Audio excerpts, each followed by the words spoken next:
bu yerda menga yoqqan tomoni bu dori darmondan ham bu yerdagi odamlarning muomalasi. Ya'ni hamshiralar ham juda chiroyli muomala qilar ekan. 3 mahal ovqat berar ekan, qovurini ham puli juda ham shirin ekan. Oshpaziga ming rahmat. Bizni yaxshi boqdi. 3 mahal ovqat berdi. Ertaman kasha berar ekan. Obedda suyuq ovqat berar ekan. Kechqurun qo'y ovqat berar ekan.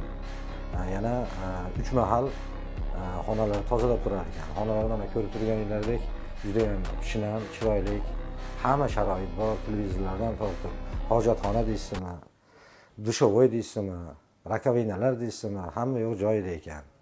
Endi keyin hech kimisi qo'pol muomala qilmaydi ekan. Endi mablag' tomonga keladigan bo'lsak, boshqa yerlarga qaraganda necha arzonroqqa ham o'xshadi. Shuning uchun men shu grija bilan og'riyotganlarga shu Andijon shahridagi SMS klinikasini tavsiya qilgan bo'lardim.